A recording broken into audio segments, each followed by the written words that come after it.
Truth Espresso, episode 216. Face it, we all would rather sleep in this morning. That's why God gave us espresso, to kickstart our zombified corpses into hyperdrive. And now, giving your mind and soul the morning shot of truth it craves. This is Truth Espresso with Daniel Minnick.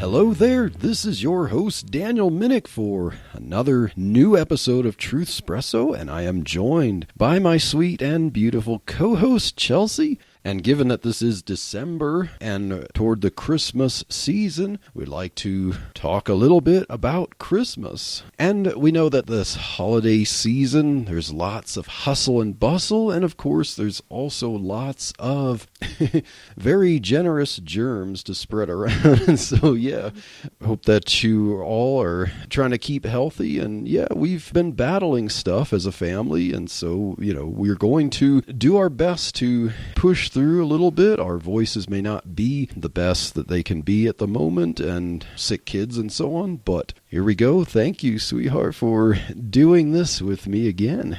Oh, yes. Thanks for having me. Ready to talk about the Christmas season, and especially the angle that we're going to talk about for this year. Yes, this is exciting. And so what we want to talk about is how Christmas is an especially pro-life holiday. So we want to compare Christmas to other holidays, especially that of the way the secular world thinks of holidays, but zero in on just how pro-life Christmas can be in its details. And we might easily gloss over this just thinking about the story of Christmas and just looking at cute manger scenes, but not really think about how deeply and profoundly pro-life Christmas is in its theology, in the historical record, and who Jesus is and what he said in his ministry, and how Christmas reflects the whole history of the world in the battle of Satan against basically pro-life that gets culminated in the identity of Jesus Christ. Yeah, I like how you pointed out that sometimes it's easy to overlook some of the details in the Christmas story. And I think Christmas especially can be harder because there's so much going on. I mean, like the month of December for us is our busiest month. Yeah. With birthdays and holidays. I mean, there's just a lot for many people, and I think that, unfortunately, that's one way that we tend to quickly look over just how profound the Christmas message is, and that it speaks life, it speaks hope, and I think, in general, people tend to be very selfish around holidays, too, and we can see that in part of the biggest push for Christmas shopping is you need this, and you don't have enough, so get more. And it just invades our society so much. And it doesn't help that we have this culture we're seeing right now that is so focused on death and focused on what's best for me. And even if it's at the expense of someone else's life. And I think this is the epitome of selfishness. When we're focused on so much of our own convenience, our own comfort, what feels the best, that we're willing to sacrifice another person's even life for that comfort. In the world, you see, they treat holidays as merely an escape from labor and a time for festivities or self-indulgence or convenience. People look at ways to escape like life in reality, even if it means escaping from caring for our own children.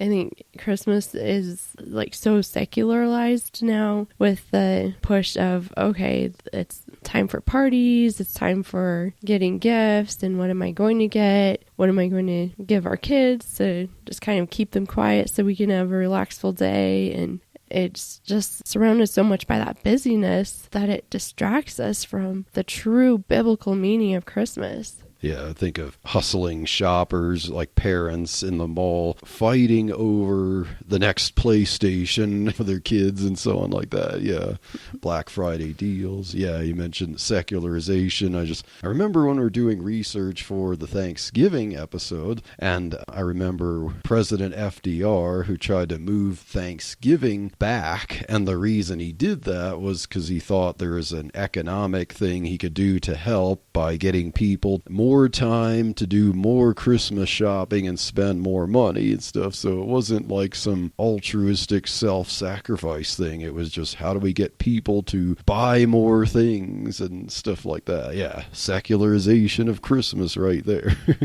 Yeah, you mentioned an escape from labor, kind of like Christmas is another Labor Day or something. Or, yeah, I mean, even think of how the 4th of July has become mostly just watch fireworks and drink beer or something. Yeah, everything that becomes secularized just wants to forget about history, forget about the sacrifices that people made to bring people life and liberty, and just think it's just a break from work and I get to sedate myself from life for a day or something. But yeah, Christmas is definitely deeper in meaning than that. And especially it has a very deep and profound pro-life message. So contrasted with how secular society likes to treat holidays and how they erect their own holidays for that purpose, the biblical view of Christmas is others focused. It focuses on the needs of others above oneself. It's all about sacrifice. It's not about the greatness of self to celebrate just how great I am and I need to be celebrated. It's not about celebrating worldly pleasures for oneself. Like it's not a day to go to the spa or a day to drink yourself into oblivion or something. That's not what Christmas is about. It's about our need for deliverance and salvation. So it's about how we need something that we might not realize that we do need. So our needs are in contrast to what the way people think that they think that they want. Like, I need food or to be celebrated, but it's more like, guess what? What you need is salvation and deliverance from your own problems, your own sin, your own road to death there. Christmas is about the greatness of another. And we don't mean someone like Beowulf or something like that. We mean the greatness of one who was God in the flesh and how he condescended. So it's about also humility. One who was our example condescended, came down, served, and suffered for our sakes. So Christmas is focused on Jesus, not about ourselves. It's about the fullness of humanity and deity reconciled. So our lost state and God's holiness are reconciled together through the arrival of one, namely Jesus Christ. So especially to sum this up, Christmas is about life and hope. I like your list of what Christmas is and isn't about, because, yeah, that's what we need to remember. And I have a trivia for you here before we move on. Okay. It's early in this episode. Do you know where the word Christmas came from? Let's see. Well, I know it's Christ Mass. It's like Christ's birth. It has to do with the fact that Christ was God in the flesh. I'm trying to think of if there's a ancient language word there, but well, you're on the right track. Okay, or it comes from Latin, right? Is it Latin? I think so. Yeah. Okay, and I'm trying to think of the time frame when it first might have been, maybe the 4th century. Okay. Wow, you're getting detailed here. Nice. Okay, so according to the Catholic Encyclopedia, okay. It originates from the phrase Christus Mass, Yeah. first recorded in 1038, Okay. which means the Mass of Christ or Christ's Mass. Yeah, I was trying to remember from some church history lessons that I remember listening to a few years ago, and that there's some forms of celebrating Christmas that we think might have been around in the 3rd and 4th century, but not formalized with the kinds of traditions that we have now. But there's another variation of it where they say it's a combination of words like Mass and Christ, but that it comes from the Greek word Christos, meaning Messiah. Yeah. And then Mass, now I know that word, of course, with the Catholic Church would appropriate it for their liturgical services and stuff with the Mass, the Eucharist and stuff. But etymologically, you would say it has to do with recognizing the incarnation, recognizing that he's in the flesh. He's God in the flesh. Yeah.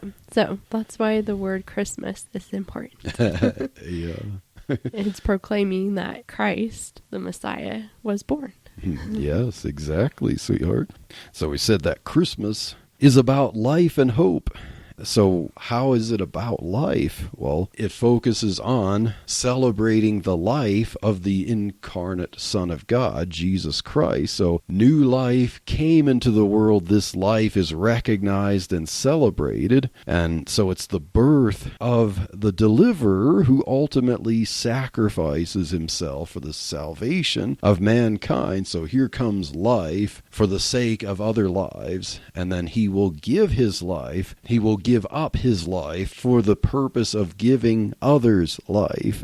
And so protecting life, bringing new life into the world, valuing life amidst the backdrop of death. And so, yes, Christmas is definitely all about life. It is very pro-life there. I like that illustration of just thinking, it's not even an illustration, but what actually Christmas is about, that Christ was giving himself for us. And that's the exact opposite of how we view Christmas or even think about this season now. Like we were saying earlier, it's now we view Christmas more of like, what is in it for me? How much can I get? And the actual reason we celebrate Christmas is how Jesus was like, I'm going to give myself for these people that I love. And it's just an amazing picture, and it's like so deep in how much God loves us, and that's a gift that we haven't even earned. Mm-hmm. Like we have done nothing to even be able to get that gift. And he's like, I'm just going to give this to you because I love you so much. And that's so different than how we live our lives and how we view life. And we're always looking at what's in our best interest and what's the most convenient. How can I get the most? And it's all about me and not thinking about what can I give of myself for others. I just love like how it's just such a contrast there of like what Christmas means and how we celebrate Christmas now. We need to get back to that because we would be a totally different society. But we see as we go on to this next part here that what we're seeing today with the pro-death culture is not anything new. And I think that's where some of the Christmas story gives us hope too. Because sometimes you look around and you're like, all right, they just passed this bill. They're saying this now. There's so much negativity. You feel like sometimes it can be hopeless. But we'll read through some passages here where we see there was multiple times where things were looking very down, and yet they still had hope. And our hope is always in Jesus Christ. Yeah. So this next part is kind of a fun look at history and how it's very similar to what we see today. Yes, definitely, sweetheart, because the history of Christmas, if we go back before the actual events of the first Christmas, we see what leads up to that and why things were the way they were. And so we see that the enemy, or Satan, has always sought the death of children. And we see that Satan brought death into the Garden of Eden. Satan is the one who tempted Eve and Adam to eat the fruit in the garden, to bring death to humanity. And so Satan is always trying to focus on bringing death to people. And then we see this conflict, this enmity between Satan, the bringer of death, and God, the one who's focused on life, as we go down from the first parents through the progeny and with the promise of the Messiah to come. And so you have attempts to kill children but the Messiah would be a child who would be born. And so if you're looking for the blessing of the deliverer, you're going to respect life. My name is Andy Olson, and I want to tell you about Echo Zoe Radio. Echo Zoe Radio is a podcast outreach of Echo Zoe Ministries. Every month I find a knowledgeable guest to talk about an important and interesting topic that affects the church today.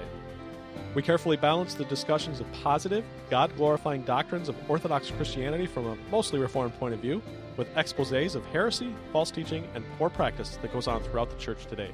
You can find us at echozoe.com. That's ECHOZOE.com. First of all, we see the serpent in the Garden of Eden. We have Genesis 3:15, where God curses the serpent for tempting Eve to eat the fruit, and it says, "And I will put enmity between thee and the woman, and between thy seed and her seed. It shall bruise thy head, and thou shalt bruise his heel." So there's this battle between basically Satan and the one who would be born ultimately of the woman. And so Satan's always trying to bruise the heel of God by trying to bring death, and God is going to bring life, the promise of life there. And then next you have Pharaoh. And so we see as Satan is going to use Pharaoh, we see that Pharaoh's heart is hardened. He hardens his heart. In Exodus chapter 1, the beginning of the account of Exodus, Pharaoh seems threatened by the fact that God's chosen people, Israel, even in bondage to Egypt, are growing and prospering. And when you have someone who's focused on power and glory for himself, selfishness, they see life as a threat because they think that the only way to improve himself is to exploit others, to treat the lives of others as if they are worth less or should be subjugated to them. And that's how, if you're focused on yourself, you're going to treat others as merely, their lives are just kind of tools for your own benefit. So if they were just friends, if the Egyptians and the Israelites were just friends and can help each other prosper, they would all prosper. But because the Egyptians wanted to live off the backs of the Israelites, then Pharaoh feels threatened, and so he tells the midwives there to kill the sons of the Hebrews. So basically, spare the girls but kill the boys. In Exodus 1:17, it says, "But the midwives feared God and did not as the king of Egypt commanded them, but saved the men children alive." And so here's Satan trying to work his way with killing the males. And of course, if you kill all the males of the Hebrews, there's already the promise of the Messiah who would come. So here's Satan attempting to influence people to want to kill children and therefore kill the Messiah. When you're reading this verse and describing, all I can think about is what it's like today. I'm like, You could easily insert leaders in our own country's names instead of Pharaoh's name in some of this. And just, you see that hunger and that desire to, like you said, have control and power over people can come in, and it just starts destroying other people's lives. And it's unfortunate that during the Pharaoh and Egyptians, hopefully there were more people that stood up against that then, but the Bible only mentions these two midwives that did. But I'm like, okay, where are the voices now that will stand up for life? I was just reading an article about the huge number of people that Canada is helping with assisted suicide. It's just, I think it was 10,000. I don't remember for sure. But I was kind of shocked, how fast that's growing, because I feel like it's just been 1 or 2 years since that's really started to kind of play a part, especially in some of these other countries. But I mean, we know that this is going on in the States as well. But just the whole idea that if the person is considered to no longer be a benefit, we can't benefit from the work of that person, then we're going to get rid of them, because now they're just draining from our society, is how they like to put it. And that is so contrary to how God wants us to view life. Yeah, like we should sacrifice for the well-being of others, not just treat them as whether they can benefit the powers that be. And yeah, I remember recently reading about in Canada, there was I think a veteran, so someone who actually was in the military, decades ago, but then had I forget what the health problem is, like it needed some kind of surgery, be on the waiting list because of the healthcare system they have there. But now because Prime Minister Trudeau introduced the assisted suicide law there, then eventually, as he's been waiting for a response, eventually I think it was a hospital or something that he was on the waiting list for, eventually contacted him back and tried to compassionately offer him the benefit of assisted suicide. It's like, that's not what he's looking for. That's not the purpose of health care, which is to care for other people. But that's what happens when people are selfish and think that everything has to be managed by a state like that. Eventually you're going to ration. Eventually you're going to treat human beings' lives only of worth if it's worth to you, not as if they're worthy of life in and of themselves, as a human being. Well, in the extent that they use their power is very scary. Not that we should be fearful as Christians, but it's a reality, and we shouldn't just be sitting back saying, oh, that's too bad that happens. But we actually need to be doing stuff about it. Because if we're not that voice, if we're not standing up for these people, then who will? And it will just keep getting worse. Yeah. And I read this story of this poor family over in Europe. Their baby needed to have a heart transplant or some sort of heart surgery. It may not have been transplant. And when you do open heart surgery, you have to have blood available to transfuse for the infant. So the parents requested that the blood transfusion comes from someone who had not had any COVID jabs. Yeah. And the state denied it, and they took custody of the baby and did the surgery and gave him whatever blood they had available, which was blood from someone who had been COVID jabbed. I've heard recently a similar situation of the 14-year-old girl who needed, I'm trying to remember if it was blood or some kind of surgery, and the parents wanted someone who had not had a jab, but of course, because Big Pharma controls things now, it's like, no, we can't allow someone to have an option that doesn't benefit Big Pharma, which then benefits politicians and the health system and so on. So it's all about selfishness and feeding the coffers of people who want power and not valuing life in as much as it doesn't benefit the powers that be. So I think this should be a reality check for us, though, as far as these parents are trying to protect their children from what they think is best and to give their child the best life. And the power of the state is overruling the parents and saying, no, we have what's in best interest for your child, supposedly, and overruling what the parents are saying. Because that if there was true freedom and love in the medical system, if it was free and not controlled by the state, of course, hospitals would honor people's wishes because it's more than possible to give someone the care that they need without succumbing to the demands and control of some kind of novel pharma system. That's like saying the doctor knows best. Yes. Okay. Doctors are, for the most part, very intelligent. They've gone through a lot of training. They do know a lot, but they don't always know best. And especially when it comes to parents, parents know their children because they're with them 24/7. They know what is okay, this is normal behavior for my child. This is not normal behavior. They know their child even more than the doctor does as far as what is normal and what's not normal. And then I think even a step further, people know themselves too. They kind of know there's just something off. I need to go get checked out. And I know we've heard different examples of people that were I just had this weird stomach pain. It wasn't going away. They went to the doctor and they find out they have stage 4 liver cancer. there's so many scenarios where God gives us this insight and ability to know our own bodies, and as parents to know how to try to be the best that we can for our children. And so that's, to me, the scary part is when the powers that be come and try and take that position. Definitely, sweetheart. So we see that Satan through the powers that be, just like at that time, Pharaoh in Egypt, we see it today. It likes to set up powers that are not like the kingdom of God and his righteousness, and dictate down ways that pit life against life and treat life as without the worth that God ascribes to it. Another example is Haman.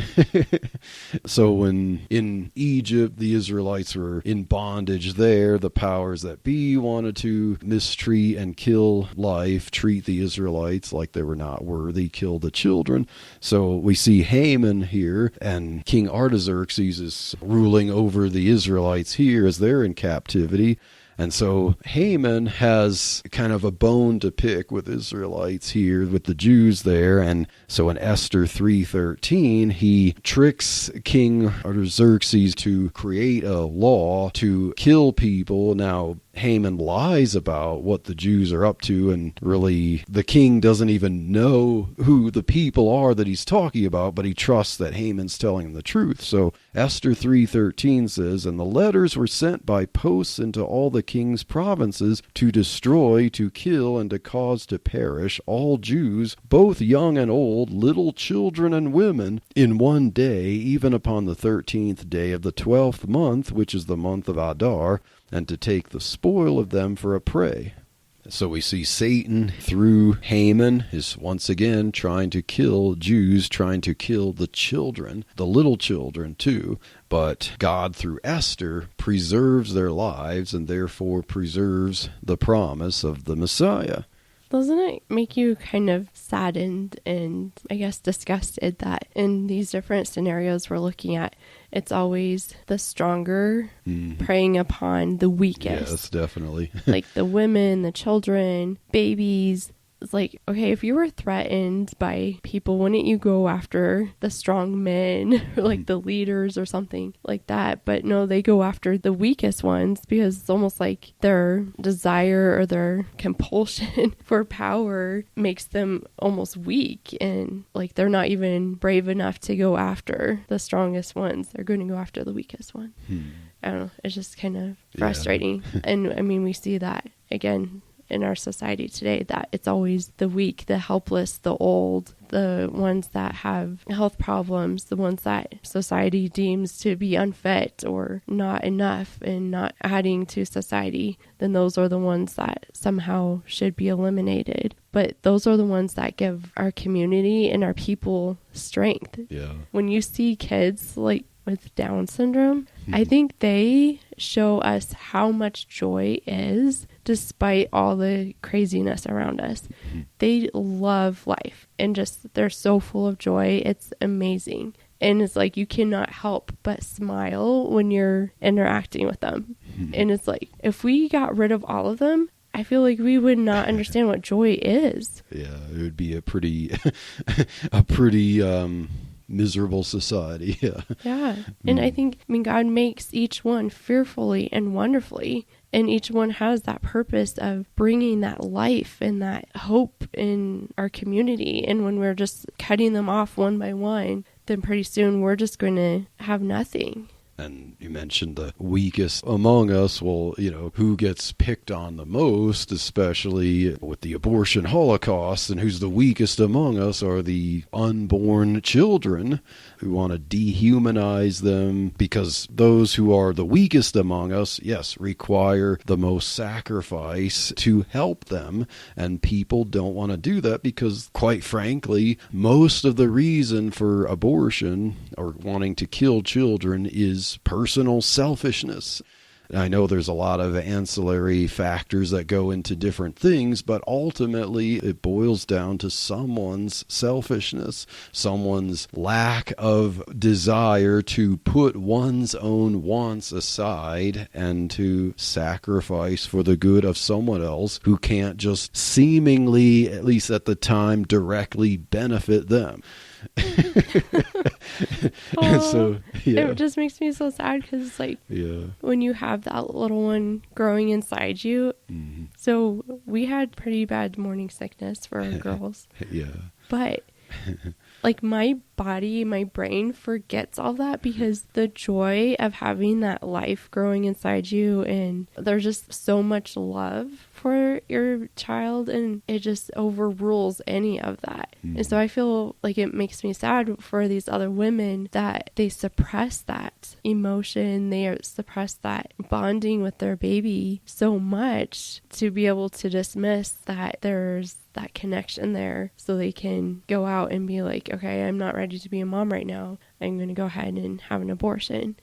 Like, they're suppressing how God made us as women so much, and that's, to me, like, the sad part of that, because you don't, like, physically see the benefit of it maybe, but you feel it, like, in your mommy's heart, like, you know that that's a life that's just so special inside you. And yeah. Sorry, I'll stop going on these tangents.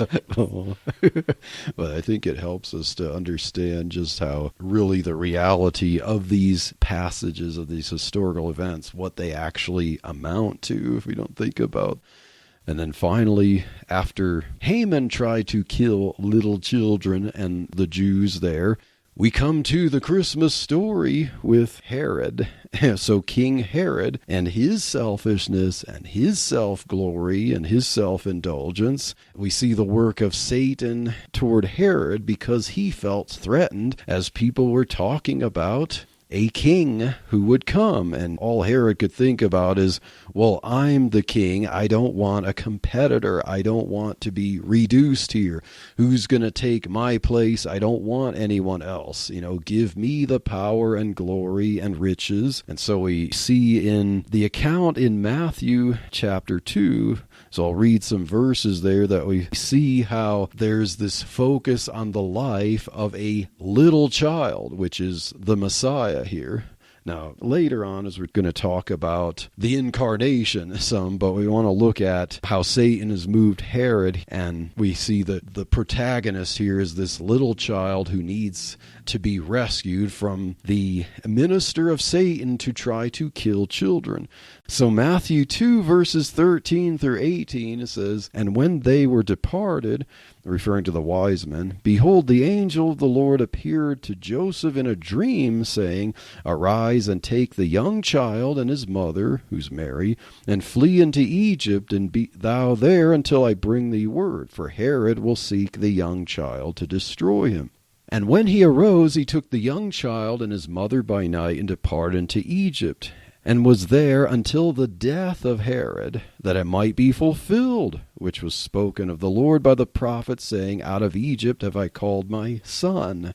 Then Herod, when he saw that he was mocked of the wise men, was exceeding wroth, and sent forth and slew all the children that were in Bethlehem, and in all the coasts thereof, from 2 years old and under, according to the time which he had diligently inquired of the wise men. Then was fulfilled that which was spoken by Jeremiah the prophet, saying, In Ramah was there a voice heard, lamentation and weeping and great mourning. Rachel weepeth for her children, and would not be comforted because they are not. So we see Herod, in his selfishness, wants to kill children because there's the promise of the child who would be the king, and he didn't want any other king there because he was selfish and, moved by Satan. And then we see the Joseph and Mary taking care of the little child, Jesus, there, fleeing to Egypt. And then Herod gets killed because Herod is eaten by worms. But we see, out of Egypt I called my son. And so, yeah, there's the account part of the Christmas story here about when Jesus was basically the age of a toddler, possibly 1 or 2 years old. And his parents there are caring for him against someone who wants to kill children, kill them because they're weak, and kill them because of a potential threat to his own selfishness.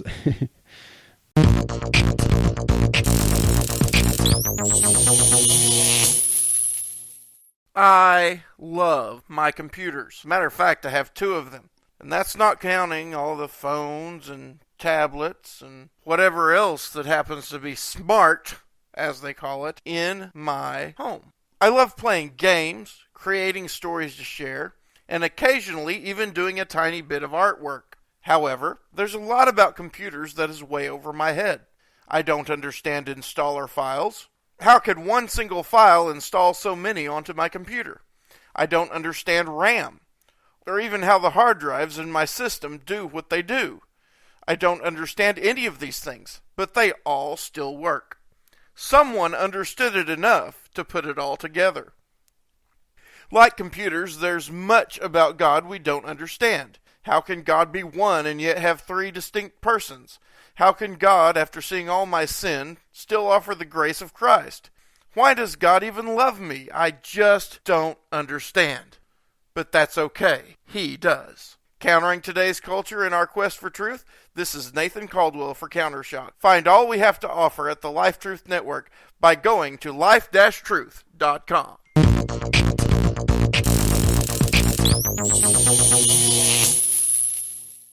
I love that last part of the verse in verse 18 where it talks about that there's going to be great weeping and mourning, Rachel weeping for her children. Mm-hmm. There's a great post-abortion healing group called Rachel's Vineyard, and that's what they focus on is caring for these women who have lost their children through abortion. And people try and say, and Planned Parenthood especially tries to promote that abortion doesn't affect women, but that's not true. It does affect women.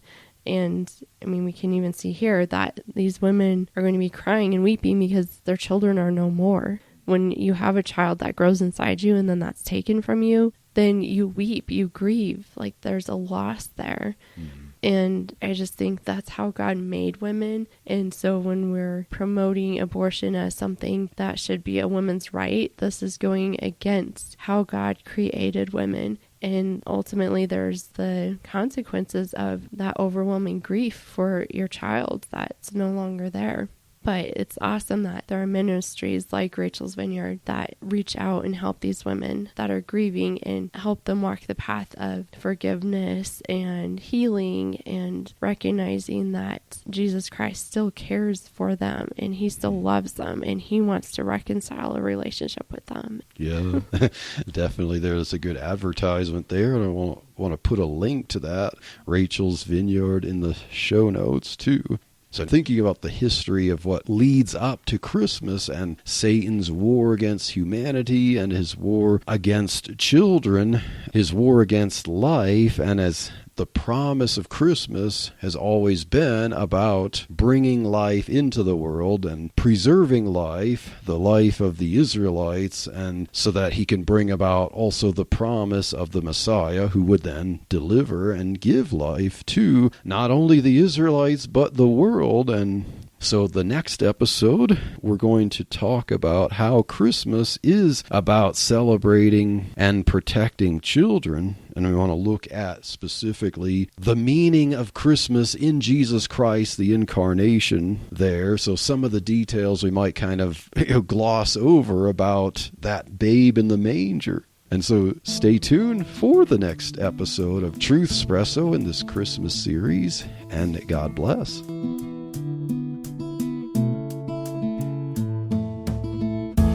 Thank you for waking up with Truth Espresso.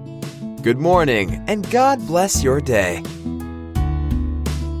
Hey friends, Daniel Minnick here again. If you liked waking up to this episode of Truth Espresso, I would really appreciate it if you would rate it on Apple Podcasts, Stitcher, or whatever application you use to listen to Truth Espresso.